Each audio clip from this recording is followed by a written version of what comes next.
ऐसा क्या है जो दही में मिलाने से हर मुराद पूरी होती है? किन लोगों के लिए ये मंजिल पर पहुंचने वाला सगुन है? किन लोगों को इसको ग्रहण नहीं करना चाहिए? क्यों कहा जाता है कि इसे किसी भी नए कार्य से पहले ग्रहण करना चाहिए? और आपके कौन सी ग्रह स्थितियां हैं जिसके कारण आपको इसे अपनाना चाहिए? किन के लिए ये केवल रिचुअल है और किन के लिए ये एक ग्रह स्थितियों को ठीक करने का जरिया है? दोस्तों, आज ये सारी चर्चा हम इस वीडियो में करने वाले हैं और आपको बताने वाले हैं कि ये केवल एक मिथ नहीं है, केवल एक लोगों का विश्वास नहीं, बल्कि आपकी कुंडली की जरूरत है। किन लोगों के लिए दही में ये वस्तु मिलाकर खाने से उनके लिए ये एक चमत्कार, एक टोटका और एक ग्रह का समाधान बनता है। नमस्कार दोस्तों, मैं रविंद्र रावत आप सभी का स्वागत करता हूं आप ही के चैनल में। दोस्तों, आज की हमारी इस वीडियो की चर्चा दही और मिश्री को लेकर है। दही मिश्री, दही चीनी, दही खांड, दही शक्कर, ये आप अक्सर किसी भी जरूरी कार्य से पहले अपने माता पिता, दादा नानी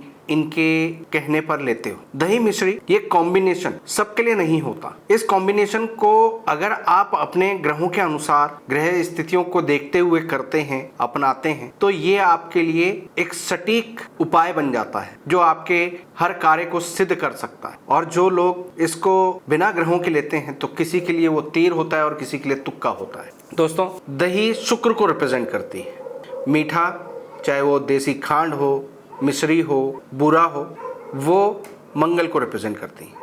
जब भी शुक्र और मंगल की स्थिति कुंडली में जोड़नी हो, उनको साथ में लाना हो, तो तब ये कार्य किया जाता है। अगर आपकी कुंडली में मंगल और शुक्र कहीं पर भी इकट्ठे बैठे हैं 1 से लेकर 12 हाउसेस तक, तो आप 1 चम्मच दही मिश्री खाकर अपने किसी भी कार्य में चलते हैं तो आपको फायदा मिलता है। अभी आगे मैं बताऊंगा कि इसके आपको फायदे किन किन चीजों में मिलते हैं। पहले ग्रह स्थितियां बता देता हूं। अगर कुंडली के 7वें घर में, जो कि शुक्र का है, और वहां पर मंगल आकर विराजमान हो, सतमंगली बनाते हैं, इसको अपशगुन वाला भी कहते हैं, लेकिन मीठे हलवे की तरह भी बोला जाता है। यहाँ पर दही मिश्री का ये उपाय करना आपको आर्थिक रूप से, पारिवारिक रूप से मदद देता है। अब जैसे मैंने बोला था कि मैं इनके इफेक्ट बताता हूँ आपको, तो जब भी दही और मिश्री को इकट्ठे खाया जाता है तो इससे मंगल और शुक्र की स्थिति पॉजिटिव होती है। शरीर में एक जोश पैदा होता है। जब आप किसी नए काम पर जा रहे होते हैं तो वहां पर आपके अंदर एक पॉजिटिव एनर्जी को संचालित करने के लिए दही मिश्री को यूज किया जाता है। और जब 7वें घर में मंगल होते हैं या मंगल और शुक्र की कुंडली में कहीं पर भी इकट्ठे होते हैं, तो ऐसे में जो कंपटीशन है, एग्जाम है या अपने जरूरी काम है, उससे पहले आप थोड़ा होपलेस होने लगते हो, कहीं ना कहीं अपने ऊपर भरोसा कम होता है, आपका कॉन्फिडेंस डाउन हो जाता है। तो ऐसे में इस उपाय के जरिए आप उस चीज को एकदम बूस्टअप कर देते हैं। दोस्तों, जिनके भी कुंडली में मंगल और शुक्र की युति बन रही हो या मंगल 7वें घर में बैठ रहे हो, तो ऐसे में अक्सर मियाँ बीवी के बीच में दूध के उबाल जैसा एक माहौल पैदा होता है। छोटी छोटी बातों पर गुस्सा आ जाता है, चिड़चिड़ापन हो जाता है। बाद में भले ही पछतावा हो कि हम इस बात को निगलेक्ट कर सकते थे, छोटी सी बात को हमने बतंगड़ बना दिया, लेकिन एक समय तो एकदम जैसे दूध के उबाल की तरह से दूध गिरने वाली स्थिति हो जाती है। लड़ाई इस कदर तक हो जाती है कि उस समय तो लगता है जैसे आज ही तलाक ले लेंगे। तो ऐसी स्थिति को कंट्रोल करने में अगर लगातार 43 दिन ये उपाय किया जाता है तो बहुत लाभ मिलता है, मियाँ बीवी के बीच में संतुलन बनता है। अक्सर आपने सुना होगा कि मंगलिक दोष भारी होता है, लेकिन जिसके 7वें घर में मंगल होता है उसके लिए ये मंगल सतमंगली कहलाता है, यानी 7 बार रिश्ता टूटना या शादी टूटना जैसी परिस्थितियां बनती हैं। आज के टाइम में उतना नहीं होता, लेकिन कहने का भाव ये है कि शादी वाली जो गृहस्थी वाली जिंदगी है उसमें सेटिस्फैक्शन कम होता है, कंफर्टेबल पोजीशन कम आती है, दोनों एक दूसरे पर नुक्ताचीनी करते रहते हैं, एक दूसरे से सेटिस्फाई नहीं हो पाते और उस कारण से हमेशा तनाव की स्थिति बनी रहती, सब्र नहीं होता, दोनों बेसब्रे हो जाते हैं और उस कारण से अगर ऐसे में कोई समझाने वाला नहीं होगा तो उनका रिश्ता टूट जाता है। यहाँ पर कंट्रोल भी हो जाता है, बस समझाने वाला कोई चाहिए। अब जिनके समझाने वाले नहीं है उनके लिए क्या किया जा सकता है या आपके गुस्से को कैसे कंट्रोल किया जा सकता है? क्योंकि जब आप दूध को उबालते हैं उस समय पर कितनी भी देर खड़े रहो उसका कोई उतना लाभ नहीं मिलता, लेकिन जिस समय दूध उबाल लेने लगता है उस समय पर वहां पर आपका थोड़ी सी नजर इधर हटी नहीं कि दूध का उबाल गिर सकता है और आपने समय पर उसकी आंच कम कर दी तो दूध बच जाता है। तो बिल्कुल इसी तरह से रिश्ते में भी होता है कि उस नाजुक समय को काबू में रखने के लिए ऐसे इंसान के पेशेंस लेवल को कंट्रोल करना चाहिए। और उनका पेशेंस क्यों कंट्रोल नहीं रह पाता?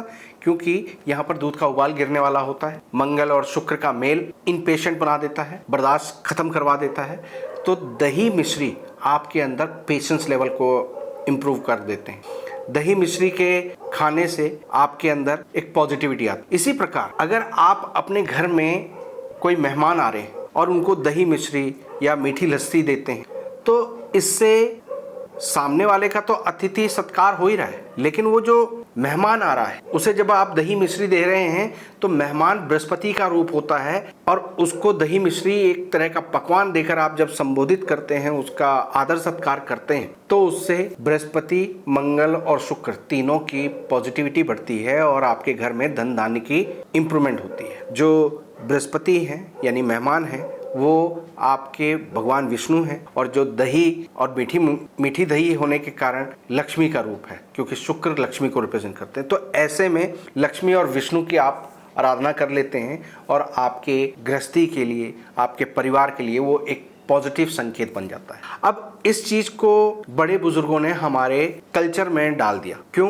क्योंकि उस समय पर हर किसी की कुंडली नहीं खोल सकते थे, लेकिन दही मिश्री जिसके कुंडली में ऐसे योग हैं, उसके मंगल को कंट्रोल करने के लिए, मंगलिक प्रभाव को कंट्रोल करने के लिए, बृहस्पति, मंगल और शुक्र को पॉजिटिव करने के लिए, मंगल शुक्र की युक्ति को पॉजिटिव करने के लिए, तो हर किसी की कुंडली नहीं देखी जा सकती थी। तो ऐसे में उन्होंने कहा कि सबको ही करवा दो, सबको करवाएंगे तो ये चीजें फायदा नहीं देंगी तो कम से कम नुकसान नहीं देंगी। अब जैसे जैसे आगे बढ़े इन बातों को किसी को समझाया नहीं गया, बताया नहीं गया कि इसके पीछे के कारण क्या है। अब उस कारण से क्या हुआ कि लोग इसे एक वहम समझने लगे, एक टोटका समझने लगे, एक नुस्खा समझने लगे, लेकिन ये काम करती है। आपकी कुंडली में ऐसी ग्रह स्थितियों की कंडीशन बनी हुई है तो आप पर काम करेगी, नहीं तो जनरल है, इसे केवल अपना बूस्टअप मानकर आप कर सकते हैं। दोस्तों, ये जो कई ऐसे हमारी रीत, हमारे कल्चर में हमारे बड़े बुजुर्गों के द्वारा चीजें चला दी जाती हैं, जिसको हम लोग अंधविश्वास समझने लगते हैं या दकियानुसी समझने लगते हैं। आपका सोचना भी सही है, क्योंकि कई जगह पर ये चीजें आपको इरिटेट भी करती हैं, लेकिन अगर आपको इसके पीछे का लॉजिक पता हो तो आप उसके महत्व को समझ सकते हैं कि ये कल्चर क्यों बनाया गया। तो दोस्तों, उम्मीद करता हूँ कि आज की इस वीडियो से आपको कुछ नया सीखने को मिला होगा, जानने को मिला होगा। हमारे इस कल्चर के बारे में आपकी भ्रांति दूर हुई होगी। आपकी भ्रांति क्यों बनती है? आप इतना पुरानी चीज़ों को, रीति रिवाजों को बिल्कुल तर्क से देखना चाहते हैं और आज के डिजिटल और सोशल मीडिया के ज़माने में, विज्ञान के ज़माने में आप इतने तर्कशील क्यों हुए? उसके पीछे का ग्रह कौन सा जिम्मेदार है? वो राहु से संबंध रखता है। राहु ही आपके लाइफ में सरप्राइजेज, इन्वेंशन और नई क्रिएटिविटी देते हैं, जो इन पुराने रीति रिवाजों पर क्वेश्चन मार्क करता है। राहु के बारे में आप ज़्यादा जानना चाहते हैं तो मैं वीडियो का लिंक आपको यहाँ पर दे दूंगा, आप उसे देख लीजिएगा। इसमें राहु के बारे में आपको जानकारी दी है। फिलहाल आज की हमारी कोशिश, हमारा ये प्रयास आपको कैसा लगा और इसी तरह के हमारे पुराने रीति रिवाजों को ग्रहों से किस तरह से कनेक्टेड है उसको आप समझना चाहते हैं तो आप कमेंट बॉक्स में लिख सकते हैं। आपके साथ कौन सी बड़े बुजुर्ग रीत चलाते हैं उसको आप कमेंट बॉक्स में लिख सकते हैं। फिलहाल के लिए मैं अपनी वाणी को यहाँ पर विराम देता हूँ। ओम नमः।